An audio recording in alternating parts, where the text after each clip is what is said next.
اور اپنا خیال ظاہر کیا۔ سیدنا ابو بکر نے فرمایا، اے عمر، محمد صلی اللہ علیہ وسلم اللہ کے رسول ہیں، جس طرح اللہ حکم دیتا ہے کرتے ہیں، اللہ ان کی مدد کرے گا، تم ان کی اطاعت کرتے رہو، اللہ کی قسم وہ حق پر ہے۔ پھر جب مسلمان واپس روانہ ہوئے تو سورہ فتح نازل ہوئی۔ اللہ تعالی نے فرمایا، اے نبی، ہم نے آپ کو کھلی فتح عطا کر دی۔ اور یہ واقعی کھلی فتح تھی۔ صلح حدیبیہ کی شرائط کے فائدے بعد میں ظاہر ہوئے۔ اس طرح سیدنا ابو بکر کی صداقت بھی ثابت ہوئی۔ ہجرت کے 7ویں سال خیبر کی لڑائی پیش آئی۔ خیبر مدینے کی شمال میں 96 کلومیٹر کے فاصلے پر تھا۔ رسول اللہ صلی اللہ علیہ وسلم نے 1600 صحابہ کے ساتھ خیبر پر چڑھائی کی۔ خیبر کے قلعوں پر یہودی قابض تھے اور مسلمانوں کے خلاف ان کی سازشیں زوروں پر تھیں۔ یہ قلعے تھے بھی بہت مضبوط۔ اس غزوہ میں سیدنا ابو بکر بھی شامل تھے۔ 8 جمادی الاولیٰ میں ذات السلاسل کی لڑائی پیش آئی۔ مسلمان لشکر کے سپہ سالار سیدنا عمرو بن عاص مقرر ہوئے۔ دشمن کی فوج بہت زیادہ تھی، اس لیے نبی صلی اللہ علیہ وسلم نے اسلامی لشکر کی مدد کے لیے بعد میں ایک دستہ اور روانہ کیا۔ اس دستے میں سیدنا ابو بکر بھی شامل تھے۔ مسلمانوں نے اس لڑائی میں فتح حاصل کی۔ صلح حدیبیہ کے معاہدے کو 2 سال بھی نہیں گزرے تھے کہ کافروں نے معاہدہ توڑ ڈالا۔ اس پر نبی صلی اللہ علیہ وسلم 10,000 صحابہ کو ساتھ لے کر مکے کی طرف روانہ ہوئے۔ سیدنا ابو بکر بھی ساتھ تھے۔ قریش مقابلے کی جرت نہ کر سکے، اس طرح مکہ فتح ہوا۔ اس موقع پر سیدنا ابو بکر اپنے والد کو نبی صلی اللہ علیہ وسلم کی خدمت میں لائے اور انہوں نے اسلام قبول کر لیا۔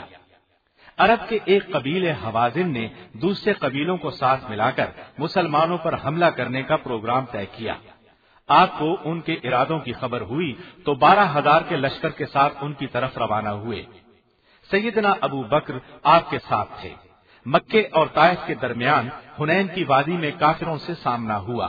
کافروں نے اس قدر زبردست تیر اندازی کی کہ شروع میں مسلمانوں کے پاؤں اکھڑ گئے، ان کی صفیں بکھر گئیں۔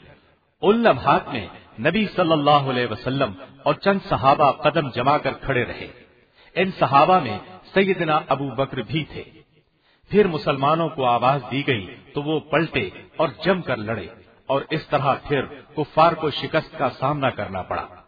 ہجرت کے 9ویں سال نبی صلی اللہ علیہ وسلم کو اطلاع ملی کہ روم کا عیسائی بادشاہ مدینے پر حملے کی تیاری کر رہا ہے۔ آپ نے فیصلہ کیا کہ خود آگے بڑھ کر ان کا راستہ روکا جائے۔ چنانچہ آپ نے مسلمانوں کو حکم دیا کہ لڑائی کی تیاری کریں۔ اس سال بارش نہ ہونے کی وجہ سے گرمی اور قحط سے لوگ سخت مشکل میں تھے۔ ان حالات میں منافقوں نے مسلمانوں کو ڈرایا کہ لڑائی کی تیاری نہ کرو، لیکن مسلمانوں نے پرواہ نہ کی اور تیاریوں میں مصروف ہو گئے۔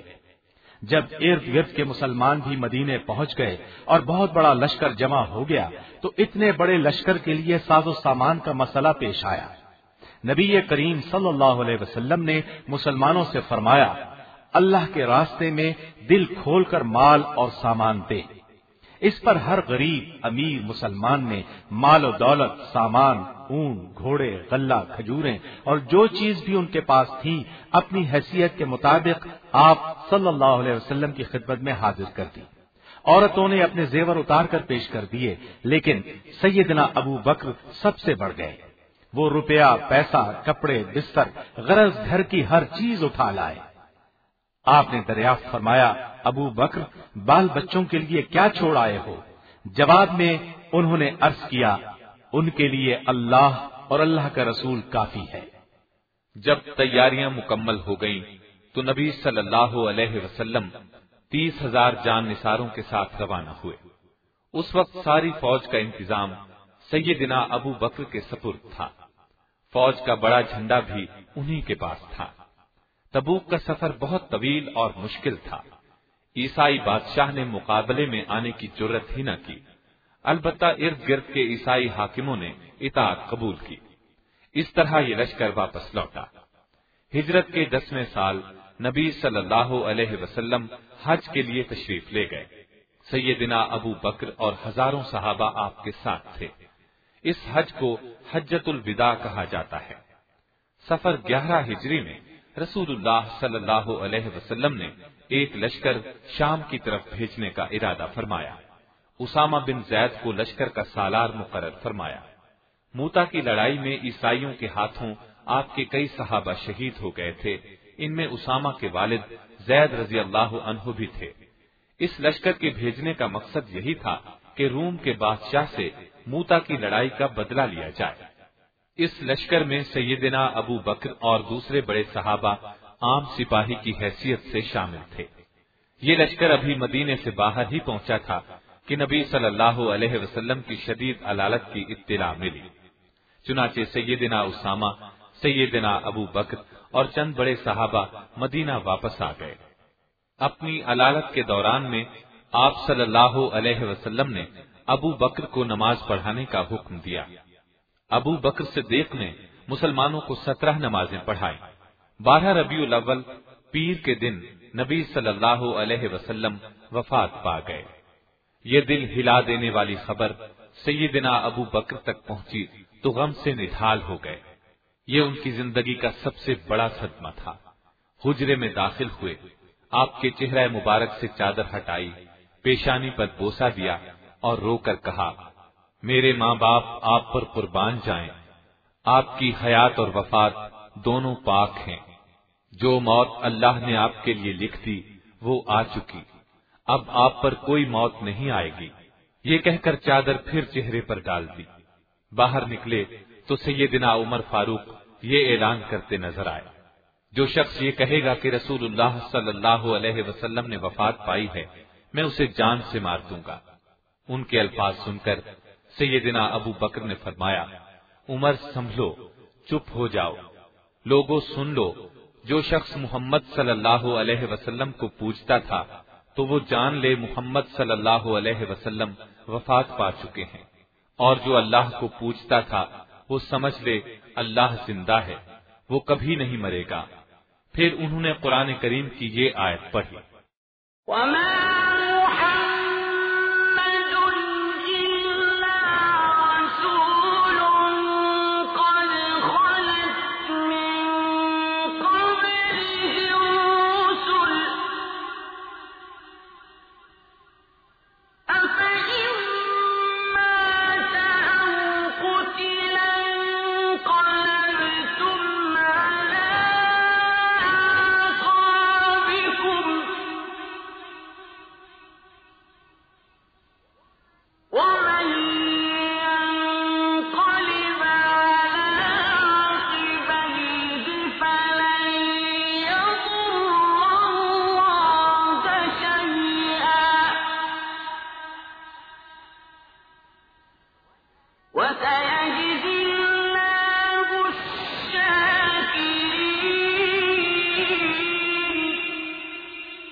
محمد اللہ کے ایک رسول ہی تو ہیں، ان سے پہلے بھی رسول گزر چکے ہیں۔ اگر محمد وفات پا جائیں یا قتل کر دیے جائیں تو کیا تم اپنی ایڑیوں کے بل پھر جاؤ گے؟ اور جو شخص اپنی ایڑیوں کے بل پھر جائے گا تو وہ اللہ کو کچھ نقصان نہیں پہنچا سکے گا، اور اللہ شکر گزار بندوں کو اچھا بدلہ دے گا۔ ابو بکر صدیق نے جب یہ آیت پڑھی تب لوگوں کو یقین آیا کہ رسول اللہ صلی اللہ علیہ وسلم ان سے جدا ہو گئے ہیں۔ سیدنا عمر فاروق تو صدمے سے نڈھال ہو کر زمین پر گر پڑے۔ نبی صلی اللہ علیہ وسلم کی وفات کے بعد سیدنا ابو بکر کو مسلمانوں نے اپنا خلیفہ منتخب کر لیا۔ جب لوگ آپ کی بیعت کر چکے تو آپ نے ان کے سامنے یہ خطبہ دیا، لوگوں، اللہ کی قسم، میں نے کبھی تمہارا امیر بننے کی خواہش نہیں کی۔ تم نے ایک ایسا بوجھ مجھ پر ڈال دیا ہے جسے اٹھانے کی مجھ میں طاقت نہیں، اور اللہ کی مدد کے بغیر میں اس کو نہیں سنبھال سکتا۔ میں تم سے بہتر نہیں ہوں۔ میں اگر سیدھے راستے پر چلوں تو میری مدد کرنا، غلطی کروں تو مجھے درست کر دینا۔ یاد رکھو، سچائی امانت ہے اور جھوٹ خیانت۔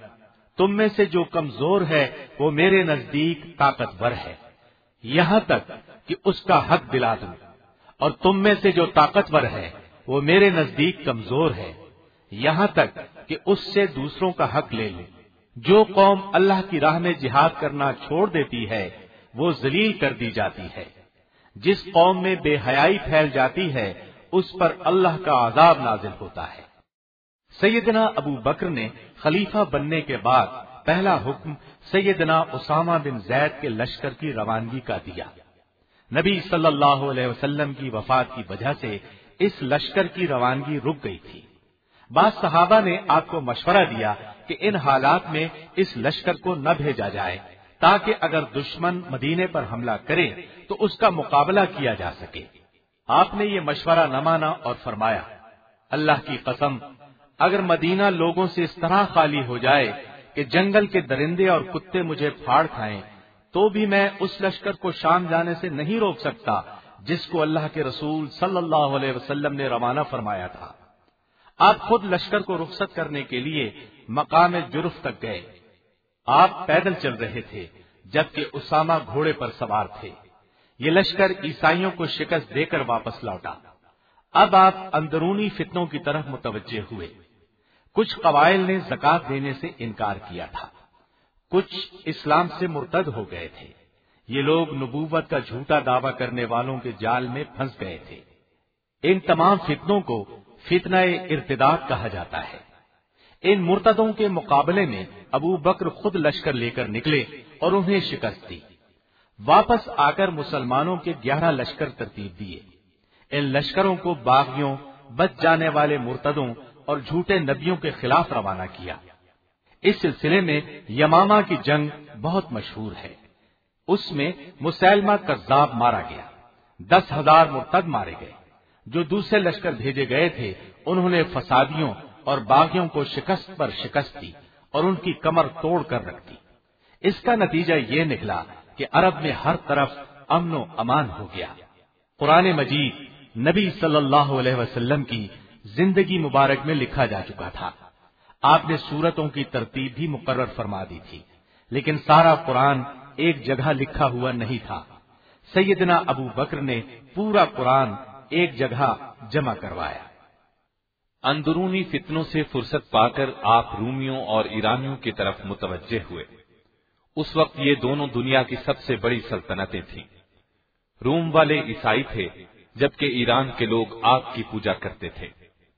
آپ نے سیدنا خالد بن ولید کو عراق کی طرف روانہ کیا۔ ان کی ایرانیوں سے 15 کے قریب جنگیں ہوئیں۔ ان سب میں اللہ تعالی نے فتح عطا کی۔ ان میں جنگ ذات السلاسل، مزار، دجلہ اور فراز کی لڑائیاں بہت سخت تھیں۔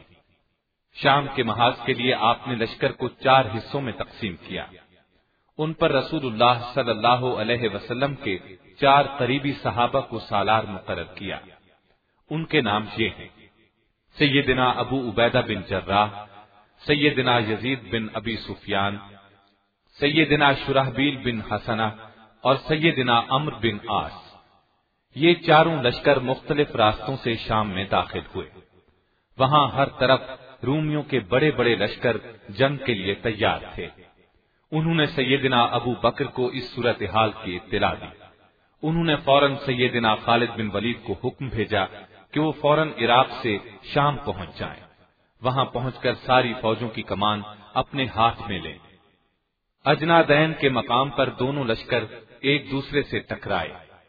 ہزارہا رومی مارے گئے، باقی بھاگ نکلے۔ اجنادین کے بعد یرموک کے مقام پر رومیوں سے مقابلہ ہوا۔ یہاں بھی انہیں زبردست شکست ہوئی۔ ایران کے محاذ سے خالد بن ولید کو بلا لیا گیا تھا۔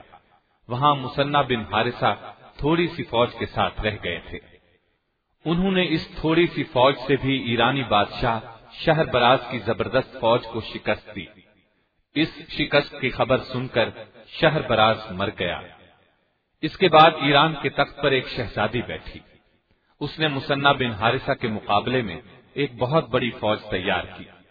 مثنہ کے پاس چونکہ بہت تھوڑی فوج تھی، اس لیے وہ حالات بتانے کے لیے خود مدینے پہنچے، لیکن وہاں ابو بکر مرض الوفات میں مبتلا ہو چکے تھے۔ انہیں تیز بخار ہوا تھا جو 15 دن جاری رہا۔ بیماری بڑھی تو آپ نے وصیت کی کہ ان کے بعد عمر خلیفہ ہوں گے۔